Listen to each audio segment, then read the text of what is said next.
landing rockets back on Earth. So who in the room has watched one of those SpaceX videos where you see the rockets come back down? That's amazing, right? This is the Falcon Heavy first landing where they did two at the same time. And I was watching that live, I think with my kids, like my baby on my knee. And I was just like, wow, this is so incredible. Because obviously the engineering that goes into that is amazing. But more importantly, it's really lowering the cost of getting stuff into orbit.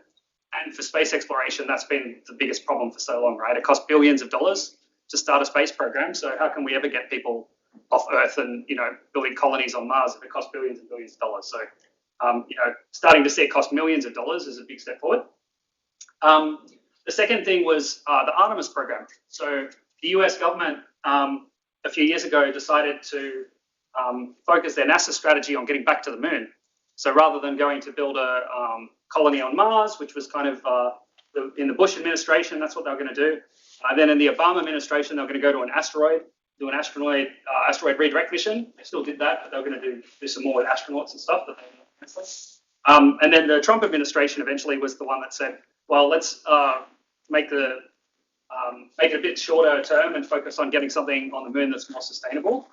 And this happened to line up with what SpaceX has been doing, developing their large Starship vehicle. And when Starship won the contract to do the landing system for Artemis, I could see straight away that this was going to be a big game changer for the space industry, because not only do you have cheap launch, but you also have a very massive vehicle, can actually take a whole heap of mass to the moon. You can start to do stuff like you see in that picture, like you have pallets of material that you're unloading. You can have construction equipment, you can have excavators, you can have diggers, you can have big habitats, fuel tanks, all this kind of stuff you can get there if you have a big enough ship that you can transport stuff to the moon. So those were the two things kind of happening in the industry. And then here in Australia, we saw the Australian Space Agency get created in 2018. And in 2020, they announced a $150 million Moon to Mars program. And so the funding there was aligned with NASA's Artemis program. And they set up 3 different programs to help space companies get into the industry. So they set up a supply chain grant program to help Australian companies get into the international supply chains. They set up a demonstrator program to come up with space missions that you could launch. And their flagship program was called the Trailblazer program. And it was $50 million to develop a lunar rover. And so at that point, I was like, well, I've been researching this industry for a couple of years. I know there's nobody in Australia actually building lunar rovers at the moment. So why don't we give it a shot? And I thought I would try and hunt down some people that were doing rovers and robotics at university and build a team. And so that was the start of Mawson Rovers. And so the thing that kind of excites me about this and gets me up in the morning is, like, for the first time really since life arose, as far as we know, it's only arisen on Earth, we have the opportunity to take life to another planet. It's like one cell coming together with 2 and making a multicellular organism. That was a huge step in the formation of life. Like, life moving from all the life that we know of being on Earth to having multiple planets is a massive step. And how do we get there? Well, the first step is going to be building a base on the moon, because that's where all the international community is going to at the moment. And so if we can seize that opportunity and work together to get that base established across government, research, and industry, then that'll help it set the stage for us to get beyond Earth and go out, beyond the stars and exploring into space. So that's the kind of big vision that I see, and how I wanted to contribute to that here in Sydney.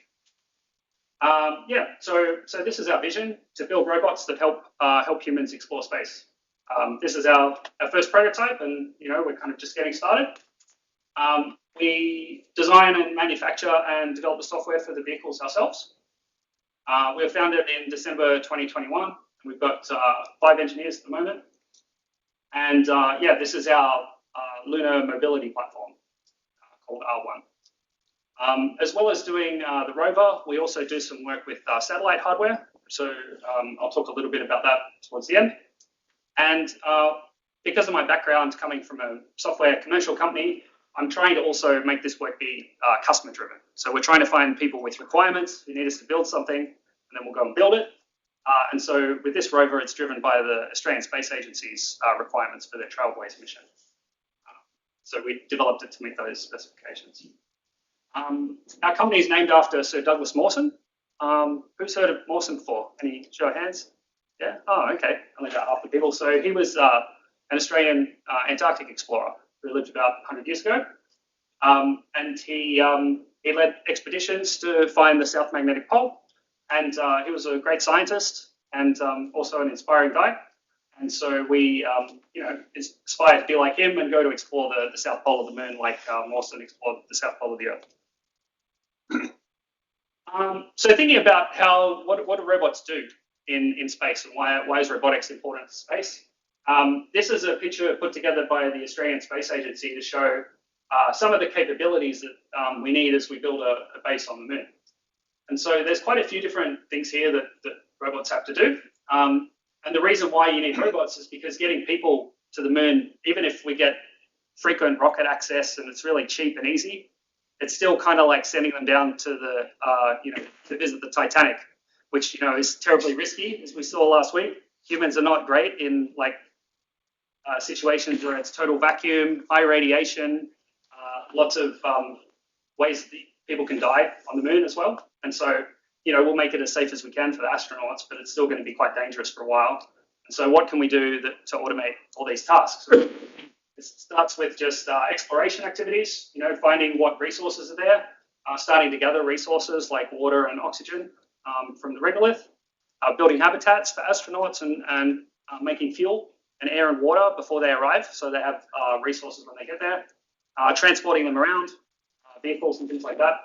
And then there's stuff that you wouldn't necessarily think of, like infrastructure. So having to build a landing pad so that when the rockets come down on the Moon, they don't blast all the soil across the base that you've just set up. And, because there's no air to slow down anything that's shooting across the Moon's surface, you can find that particles sent off by a rocket engine as it's coming down are like little bullets.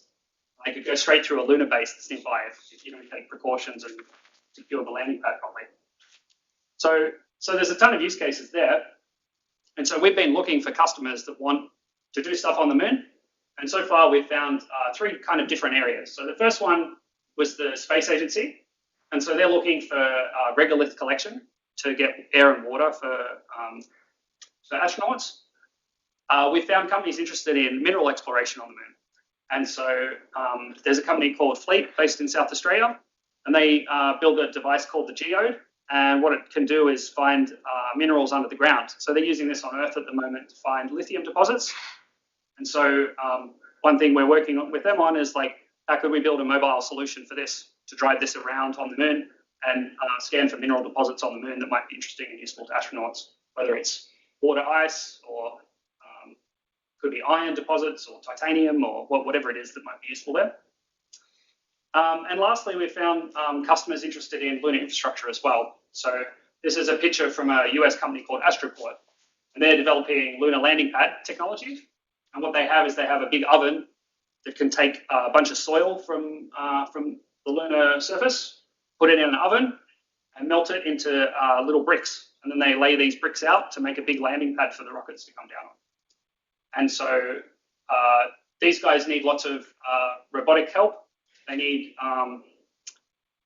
transport vehicles that can pick up the soil, carry it to the oven and dump it in. They need a lot of power for this oven. So it uses thousands of watts of power.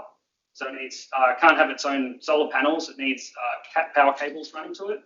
And so you need to have something that digs trenches and lays cables and things like that. So robots for that purpose as well. So these are some of the examples of things that technology on the Moon that we need to develop to support those early astronaut missions. And so before I jump into the rover, I thought I'd show a quick demo video of how it works. I don't know if the sound's going to come through here. I'll just turn it up a bit, actually. Yep. Actually, maybe. Let's try an HDMI. Let's try.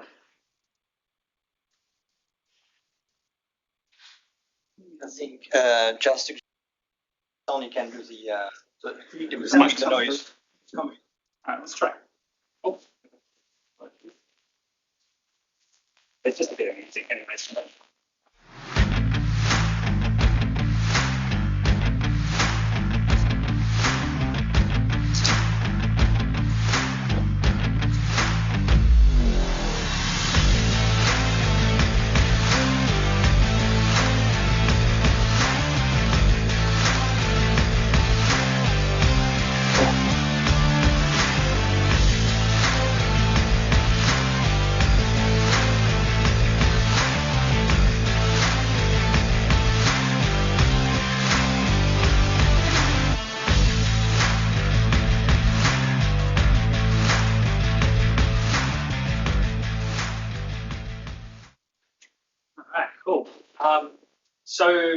Now I wanted to take you through some of the features of the rover and how it's all put together. Cedric told me to get as detailed as I could on the technical stuff, so I'm going to go very detailed, and we can talk more even detail at the end, and I can show you bits and pieces if you're interested. Like I said, this is designed for regolith gathering, and it's a four-wheel drive, four-wheel steer rover, and it's got active suspension, so the rover can raise and lower itself up and down. It has precision servo drives in there, which means it has a motor and an optical encoder, so it can look very precisely where the motor's positioned and move the wheels exactly, which is quite important when you're in difficult terrain if you want to try and move each wheel in a particular way to navigate your way out of it. We were given constraints in terms of size. So the rover actually kind of folds up into a compact form for stowage on the rocket, and then can get itself up like it is there to kind of move around more securely on the ground.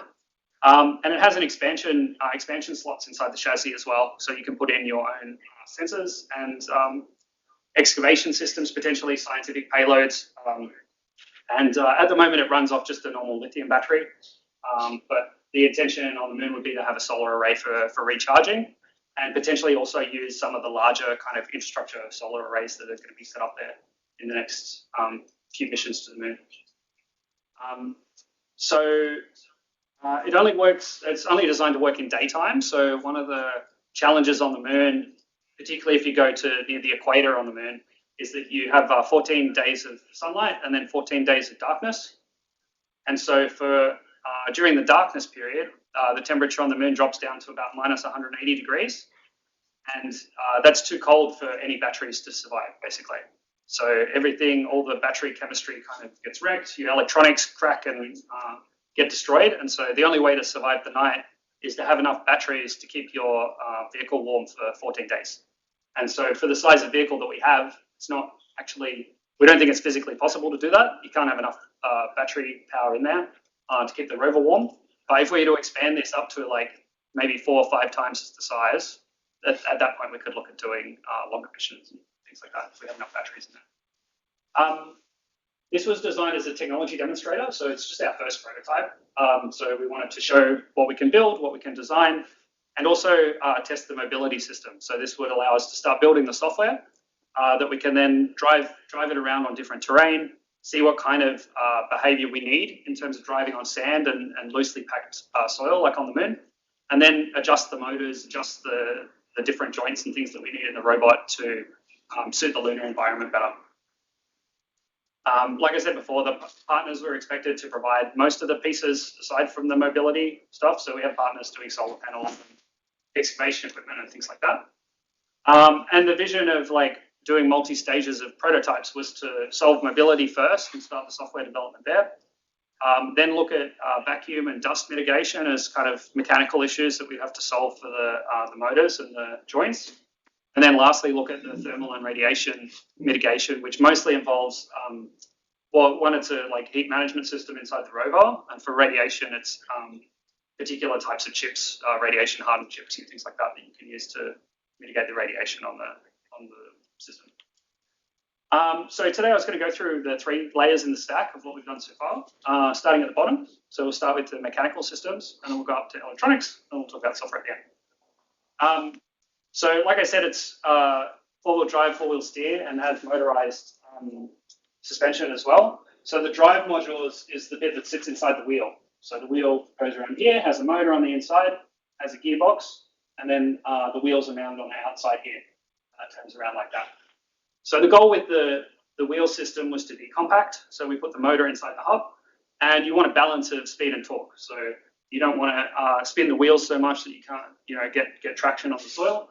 But you still want a reasonable amount of speed to drive around, particularly because this was mostly as like a conference and a ordering demo, I guess, rather than a moon demo. And so we wanted something to drive at a reasonable speed, even though on the moon you probably go very slowly and very carefully. So we picked a brushless DC motor. So it's very common in robotics. I don't know who works in robotics here. Actually, does anyone do robotics for their day job? No, hobbyist, robotic hobbyists. Yeah, that's more of the people like April. So this is a pretty pretty high power motor, I guess, in terms of obvious stuff. We run it at 24 volts and we can run at 2400 RPM at max speed. But we have the 6-to-1 planetary reduction in there. So that's these three gears, and then the central gear is connected to the motor, to the output. So that's the motor shaft there. It goes through that set of three gears, and that turns the outside at a 6-to-1 reduction. And so what you get from that is you get a reduced speed but improved torque. And so we end up with about a 3 meter per second max speed, 24 volts. We could go faster if we bumped it up to 48 volts, which the motors also support, 400 RPM, and about 3 Newton meters of torque, which is reasonably strong. It's not strong enough to knock you over. Like, you could put your foot on it and it will just stop. It's good for getting out of some sticky spots with terrain. Going up through the joints, the next joint is the steering joint in the rover. And so we call this the steering module. And so the steering module's goals are slightly different to the drives. They need to have 360-degree precision control. So it's much more about getting the steering into exactly the right position so you can control the vehicle, less about driving fast. And then the other constraint, and this is a common problem in robotics, is we needed to get a wire feed through the middle of this joint to power and drive the drive joint. So we have to take the wires from the chassis out. You can see the cables there at the top, people that are in the room anyway. And then the wires for the drive go down straight through the middle of the motor, through the middle of the gearbox, and then through that kind of L-shaped joint down to the drive at the bottom. And so designing the wire feed through and working out how to make that work for 360-degree steering was the challenge here in a compact form factor as well. Instead of using the same motors for steering, we use the RI60s, which can fit an internal slip ring in them, and the slip ring is it's a system for having wires coming down from the top, wires from the bottom, and in the middle, this slip ring can turn around 360 degrees, and all those wires stay connected. So it uses a brush system internally. Again, this is probably not a solution that would actually work on the moon because the brushes and the contacts there, you don't really want that in a vacuum because you end up with arcing and things like that between the brushes. And so for our mobility demo, though, we wanted to optimize maximum degrees of freedom, test the mobility that we needed, and then kind of limit the joint afterwards. So we could limit it to say, if we only need 270 degrees of freedom, or maybe we only need 90 or 180 degrees of freedom on the steering, we could make that decision later and alternate that. This uses an 80-to-1 harmonic drive reduction. So again, the motor's pretty high RPM. It's a KV 120 motor, which means at 24 volts, you multiply those together, you get very high RPM, 22,800, I think, RPM. And so we use a big reduction on that, and then we get down to 30 RPM on the steering and 50 Newton meters of torque. So that was the steering motor design. And then for the articulation module for the suspension is quite interesting. So we have a combination there of motorized lift, because we wanted to sit the rover down when it's stowed, and then lift it up when it kind of comes off the spacecraft, off the lander or whatever it is. But then we also want some shock absorbing capability. And so we ended up with a hybrid model there where we have spring shock absorbers, but also motors in the articulation system there. And we use the same motors as the drive because there was no particular need there for feed through. And then the 100-to-1 harmonic drive reduction should be 120.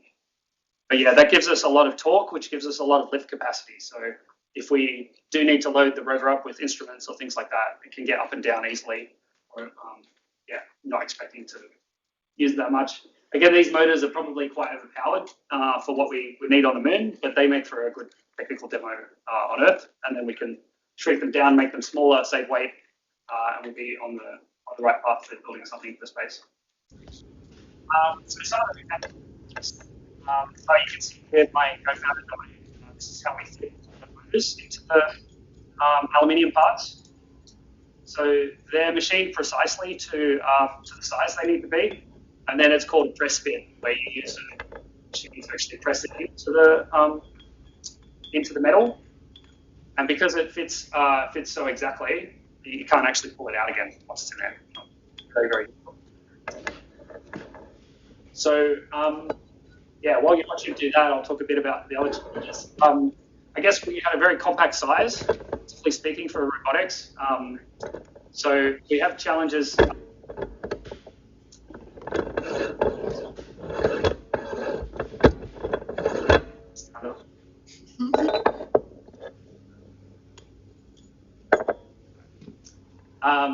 So yeah, like I mentioned before, threading the wires through the steering joint was a challenge, but another challenge was like how to fit the circuit boards in next to the wheels. So down here, there's these little black boxes have the electronics in them. I'll talk about in a second. And so mechanically, they need to sit very close to the motor. Sorry, for electrical reasons, they need to sit very close to the motor. But for mechanical reasons, you don't want a big hunkin' box sitting out here because it'll run into the rover if it gets any bigger than it is at the moment. So we had quite a bit of trouble trying to fit everything in that we needed to fit. The adjustable height, so that led to quite a complex articulation system internally, and assembling it and putting it together was quite tricky. And then because the parts were machined, custom built, that took us about 9 months to build all of them. My co-founder is also still studying at university, and so yeah, it took a long time to do that. And then when we found third-party parts like those motors that you just saw there, when they didn't match the CAD designs that we've been given by the vendors, we needed to like change the size of the parts to fit the actual motor size. If it's off by 0.5 millimeter, you can't get it in when you're trying to fit it in, something like that. And then there are also things we found along the way. So one of the problems with the motors and the encoders, which check where the motor's positioned, is you need to have them very precisely aligned with the height. And so putting in spaces and fixing things with the encoders took us quite a while as well when we're putting it together.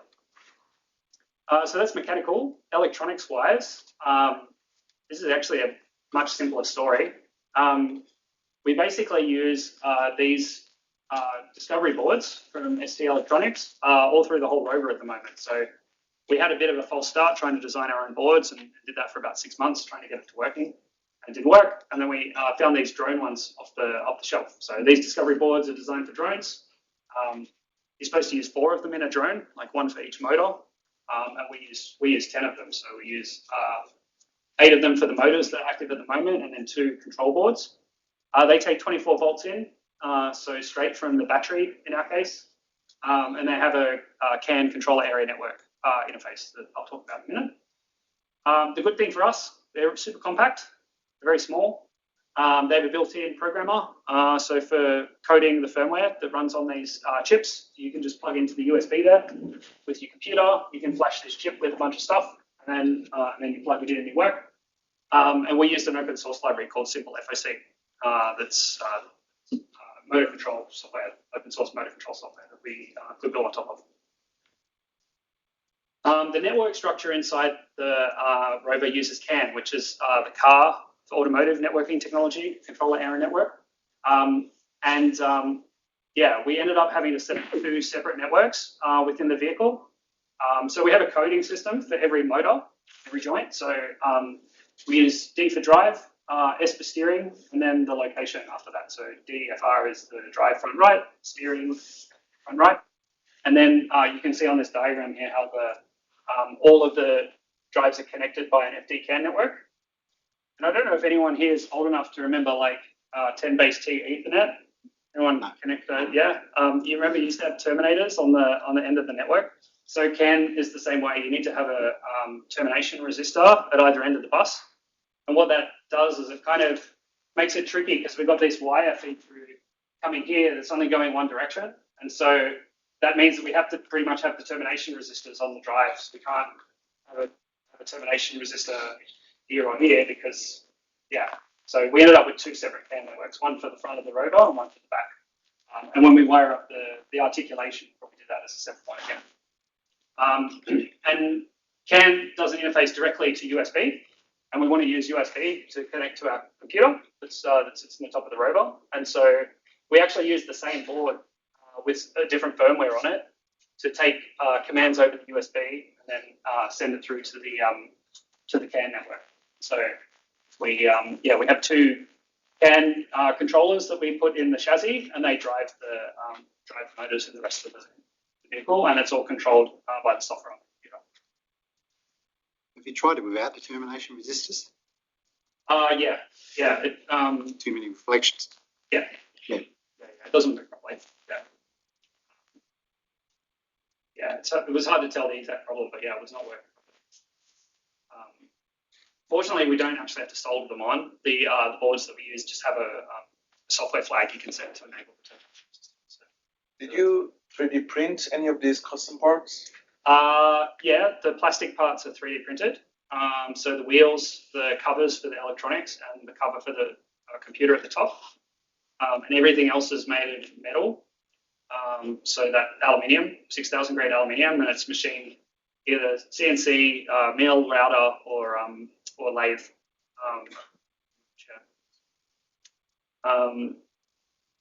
Electronics challenges. So yeah, we started our own controller design based on ODrive, which is another like open source motor controller.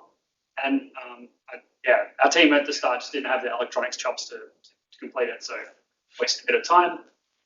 Then we got using these boards, which is great because they're off the shelf. They're about $30 each, so pretty affordable. And but they're not good for production. So you can see they have kind of wires hanging off them everywhere.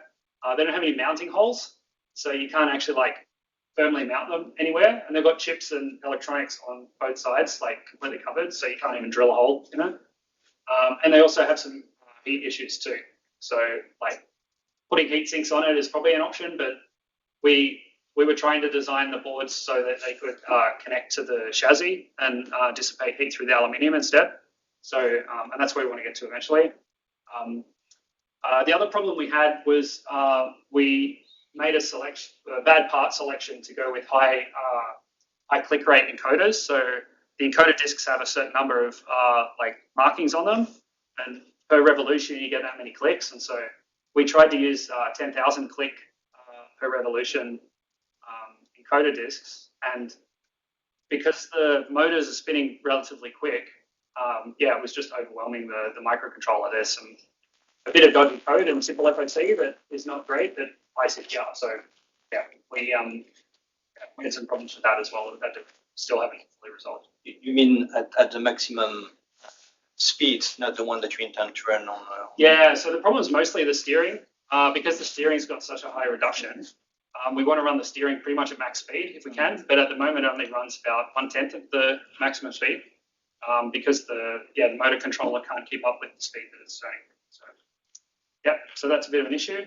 And so we're working on a new board design there. You can see at the bottom, it has mounting holes and connectors, as well. So it's very exciting. And we've been testing that out, and hopefully we'll get upgraded through the system soon. Is that board based on the open source board? It is, yeah. So ST publishes the schematic for that, which is very handy. So yeah, we've adapted that. It's using a slightly different chip though. We found one. Now I'm getting out my depth. I know the chip name, but I forget what feature. It has one of the features on the chip now instead of just discrete components. So the board design is quite good. So our focus area going forward, actually, electronics would be by far the biggest issue with that. With development, and trying to improve the robustness of the electronics and the firmware is kind of our current focus area for the rover fixing it up. Yeah. It doesn't seem to be a lot of redundancy. Yeah, no, that's right. Yeah, so I think like I said, it's a terrestrial demonstration, and so the redundancy is not really built in yet, and so that would be at the point where we're looking at the radiation hardening for like R3. We'd be looking at doing, dual FPGA compute systems and things like that. I don't think even NASA does dual motor controllers for their rovers, because I think they rely on the firmware and stuff handling. So there'll be more than one up there? Well, that would ideally be the case too. Yeah, I think. Did you come late? Yes, sorry at the start. Yeah. So yeah, ideally we'd have lots more rovers, or maybe I mentioned that to the people before. Yeah. Ideally we'd have lots of rovers because we can ship lots of masses to the moon. So why not send 50 of these things? That's how we want to build it off the shelf, ship a bunch of them up there, and then if one fails, it's okay. So redundancy and volume rather than building out a massively spec'd up single machine. If I may, How does the size of that compare with the size of the rovers on Mars? Yeah, good question. So how does it compare to the size of rovers on Mars? So the Perseverance rover is about the size of a small car, the one that's there, and that's the last 3 rovers have been like that. Is it Curiosity? Could compare more with Sojourner, the fast rover. Yeah, exactly.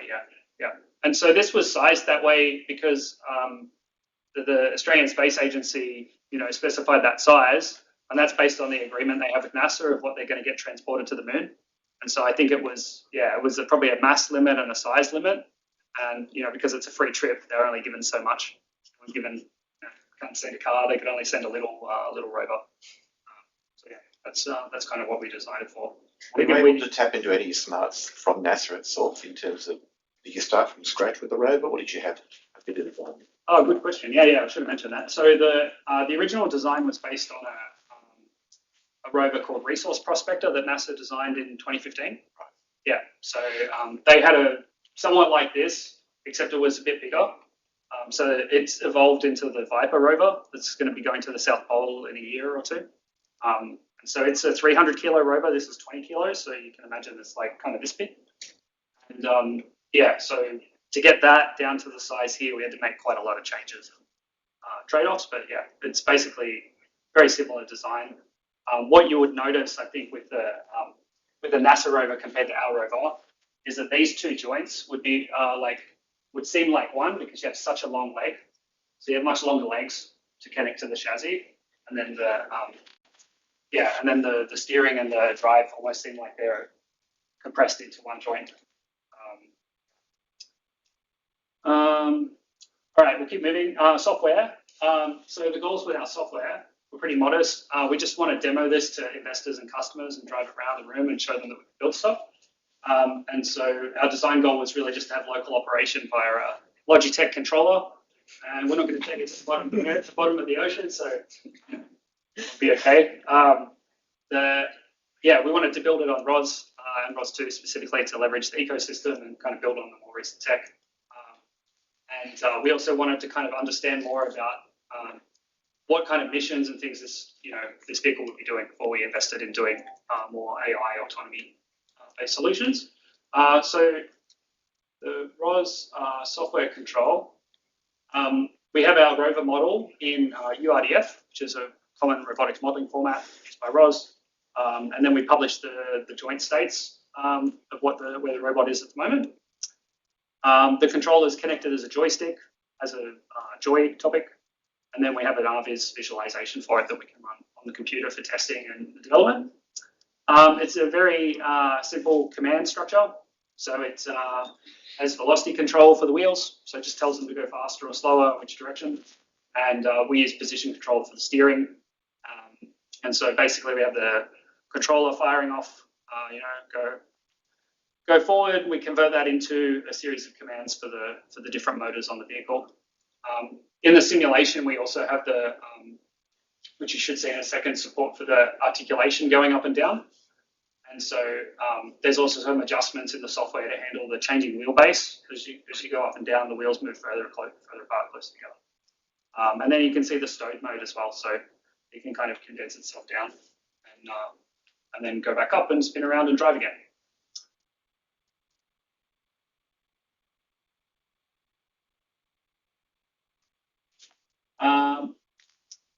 In terms of the ROS 2 modules, don't know how much people are interested in this. The controller publishes a topic that has the current state of the joystick.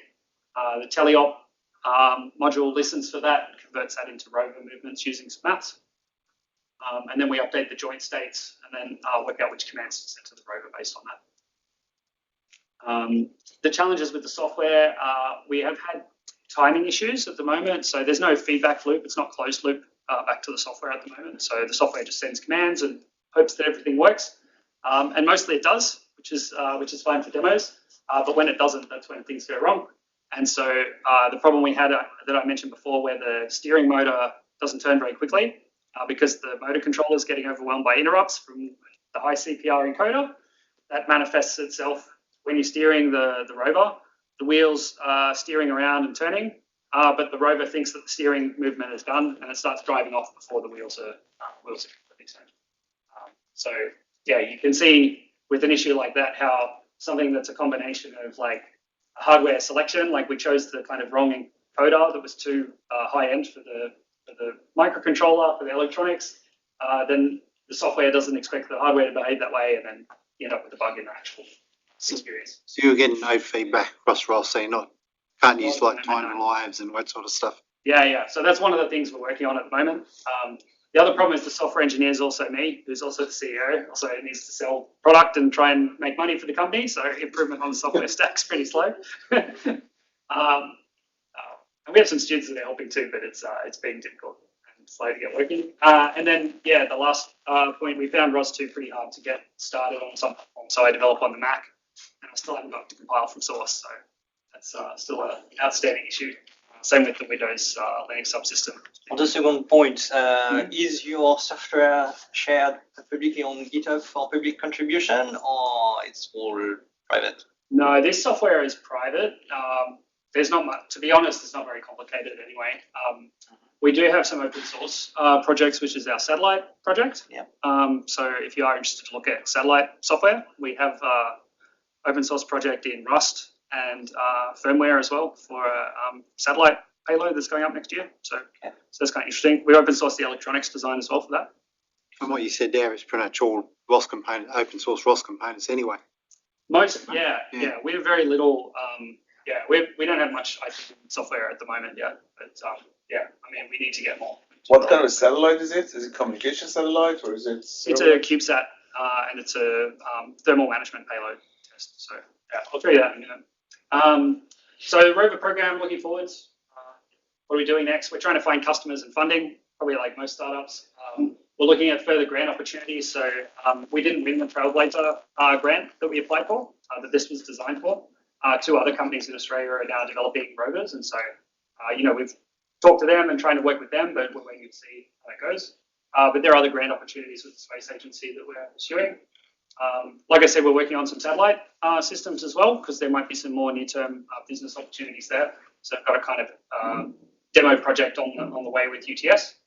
And then we're looking at terrestrial applications for the rover as well. We're improving the robustness, trying to improve how reliable the electronics and firmware are. Getting feedback back from the motors and the controllers back to the NUC is part of that work that's going on at the moment.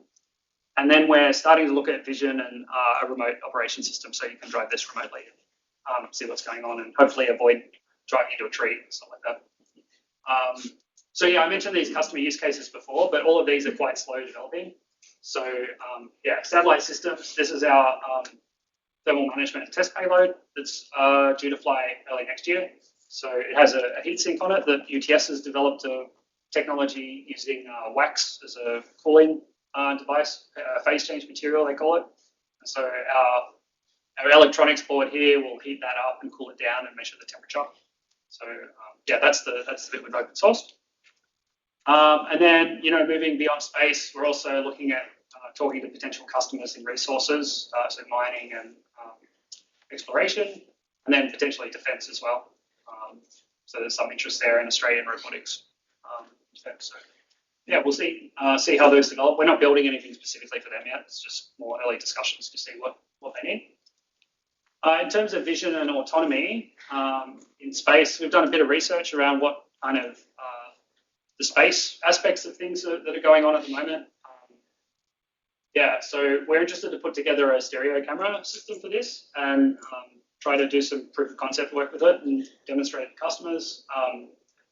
In terms of what's used by other space examples, terrain relative navigation is a technology used by lunar landers as they come down and also rovers to kind of connect landmarks to known maps from the moon and Mars. And then I think you guys are probably more experts in this than I am, like using SLAM techniques to construct dynamic maps, I think would be where we want to get to. We're looking for help to build this out. So if anyone's interested in helping us develop this, that would be, I'd be interested to talk to you more. And just to wrap it up, I guess just want to bring back to the point, I think we've got this cool opportunity in front of us. For the first time, space exploration is starting to be affordable. we have an opportunity to take life and expand it beyond where it started on Earth. And yeah, we need to take the opportunity, help build the space industry in Australia. And I don't think it happens unless we kind of put effort into it and try and see how we go. So thanks.